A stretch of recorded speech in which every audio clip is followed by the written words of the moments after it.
Okay, so we're going to start working on all-purpose defensive concepts, threats and responses. When a threat appears, it is important that we immediately establish to anyone who may be watching that we are the victim and that the threat is the attacker. To do this, we'll immediately position ourselves in a non-aggressive defensive stance and issue the command stop, stay back. Whether there is someone in range to see and hear or only a security camera to record our movements, this will make it more obvious that our actions that follow were required for self-defense. And let's see, to help this become a more natural reaction, as you've already seen, most of the following drills will begin with the attacker or threat issuing a threat like give me your money or I'm going to kill you, and the victim defender will issue the command stop, stay back. For this purpose of the drills, these also serve as one person letting the other know that he's ready to attack, and the other person letting the would-be attacker know that they're ready to be attacked. So again, when you say, give me your money, MFer, that's telling your buddy, hey, I'm ready to attack you. And when you say, stop, stay back, that means, hey, I'm ready to be attacked, okay? So those are the two cues that you're giving each other. And the nice part is in your mind, what's being drilled in there is that when you say stop, stay back, you're going to be attacked. So now out on the street, when you say stop, stay back, does that mean that you're now in a mental state where you think this guy's going to leave you alone? Or do you think that your mental state, because you've trained it in there so many times, is that I'm ready to defend an attack? And that's where you want to be. As I picked up from somebody, it's not if you're going to be attacked. That can't be your mindset. If I'm going to be attacked, your mindset has to be when I am attacked. So you have to be ready to be attacked. Okay? Let's see. That's about it. Okay, so what we're going to deal with now is an area defense with a static block. The area defense is used to simplify the concepts required when we are attacked by dividing our defense into 4 defensive zones. Using the area defense, we will only need one concept for each of the 4 areas. The natural position of our elbow of the knife hand is a neutral position, and the 4 areas that make up the area defense are defined in their relationship to that point. Okay, so let's look at this. I'm just going to stay sitting here, Scott. So if my knife is in this hand, now my elbow defines the 4 zones. So I'm going to have a vertical line going up like this, and I'm going to have a horizontal line coming across like this. So now this area is one zone, this area is a second zone, this area down here is a third zone, and this area over here is a fourth zone. And what this is going to allow us to do is, again, we're going to use one technique to cover each zone. So instead of having a million techniques for this guy comes with a knife this way, in this type of grip, I need one technique.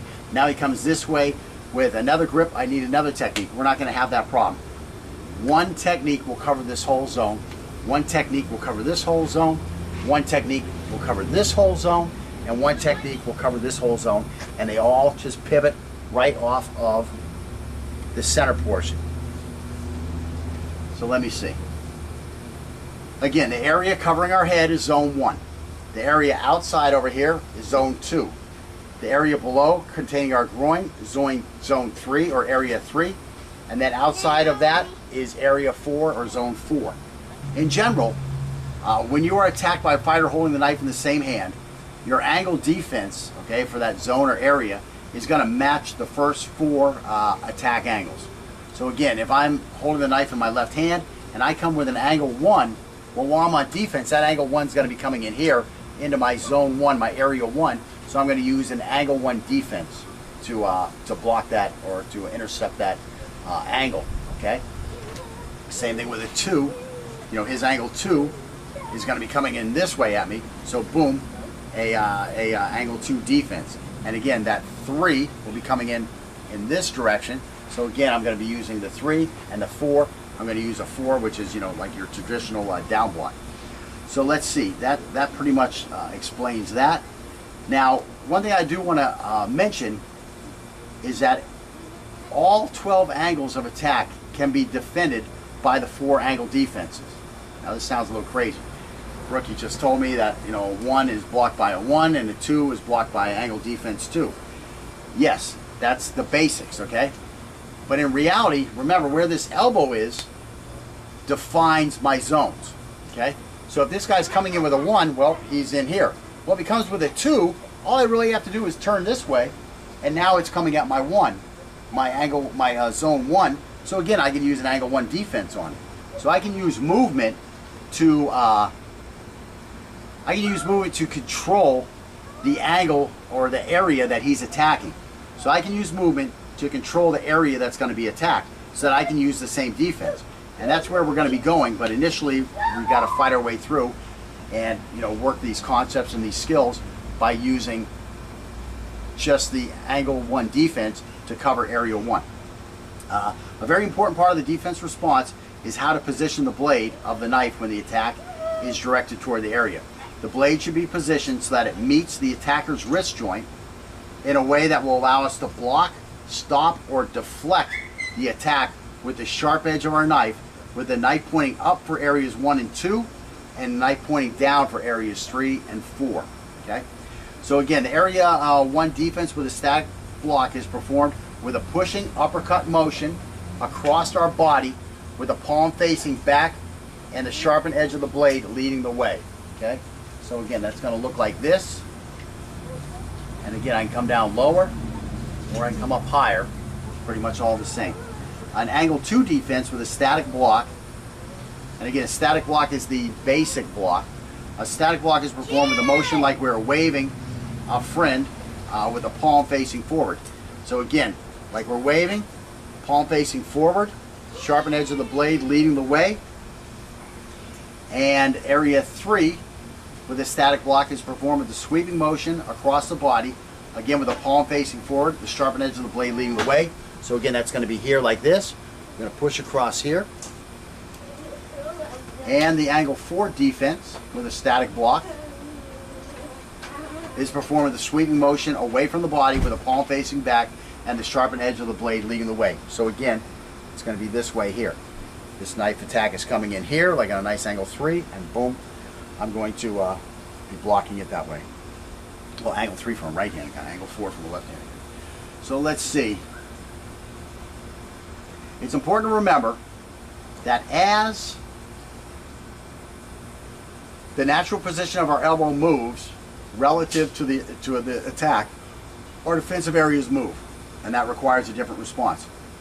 However, the area that differentiates between areas is more of a gray area than a solid line. Okay? This is because the 6 to 12 inch area, as we transition from one area, so again, here's my elbow, this area here, all this area here, I can easily use a zone 1. See, I'm kind of on the left, on the other side of this elbow. I'm on the outside of this elbow, but I can still use an angle 1 for that. Okay? Now here, I can still use an angle 2, even though I'm inside like a zone 1. So I've got a lot of room for error on both ways as I'm using these attacks.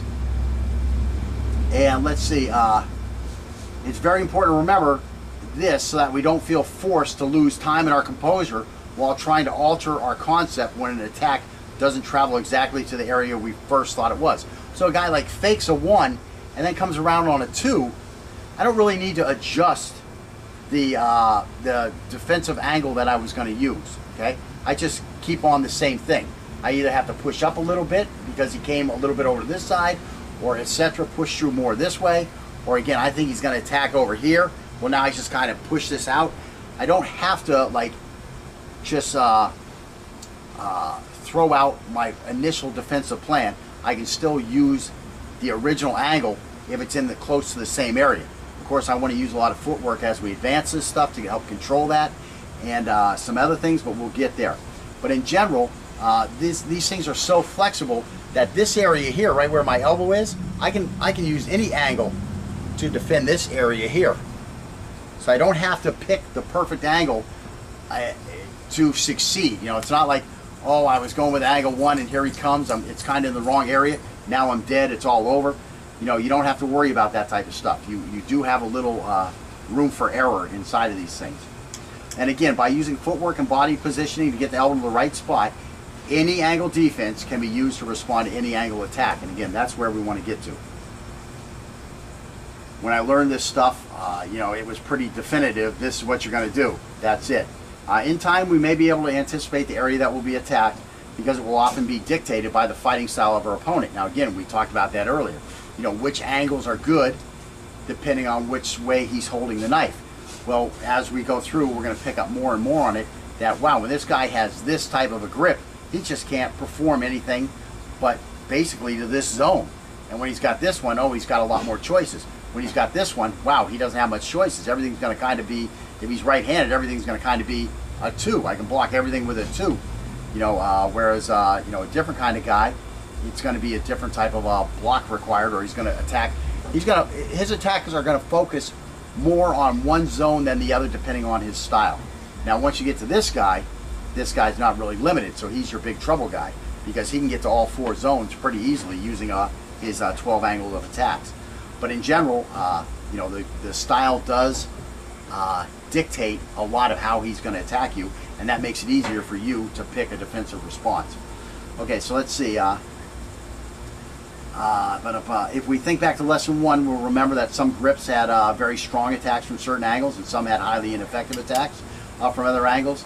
And this will be emphasized while we're doing the static block drills, because when we do our drills from now on, what's going to happen? The guy defending is going to be using our style, but the guy attacking, he's going to be using different styles.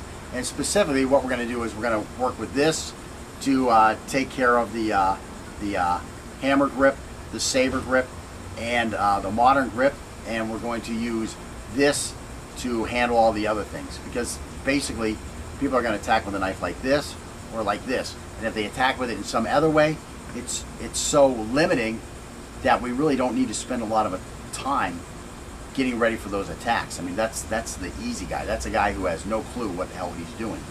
It's going to be very easy to defend him because his attacks are so single-minded. I mean, they just don't have a lot of diversity to them. Okay, so let's see. It's important to note that while knife fighting styles have effective and ineffective angles of attack, the angle defenses have effective and ineffective uses depending on the angle of attack deployed against. In the next skill set we're going to work, we're going to use each angle defense against all 12 angles of attack. And we'll see that sometimes the angle defense is more effective than at other times, depending on the angle of attack. While doing the static block drills, we will not move our feet, but we can use body English to help us avoid, defend an angle of attack. So again, we're not going to be doing a lot of stepping. What we're going to be is, if he throws a funny angle at me that's not really made for a zone 1 response, I might have to lean way over here to get around the outside of that to move that elbow. And that's what we're going to initially be working on, is using body English rather than footwork to get our blade onto that attacking angle. And we're ready to start those drills. Some defensive stance and issue the command stop, stay back. Whether there's someone in range to see and hear, or only a security camera to record our movements, this will make it more obvious that our actions that follow were required for self-defense. Okay, so we're going to start working on all-purpose defensive concepts, threats and responses. When a threat appears, it is important that we immediately establish to anyone who may be watching that we are the victim and that the threat is the attacker. To do this, we'll immediately position ourselves in a non-aggressive. Again, when you say, "Give me your money, MFer," that's telling your buddy, "Hey, I'm ready to attack you." And when you say, "Stop, stay back," that means, "Hey, I'm ready to be attacked." Okay? So those are the 2 cues that you're giving each other. And the Knifesman defender will issue the command stop, stay back. For this purpose of the drills, these also serve as one person letting the other know that he's ready to attack, and the other person letting the would-be attacker know that they're ready to be attacked. So, and let's see, to help this become a more natural reaction, as you've already seen, most of the following drills will begin with the attacker or threat issuing a threat like, "Give me your money," or "I'm going to kill you," and the victim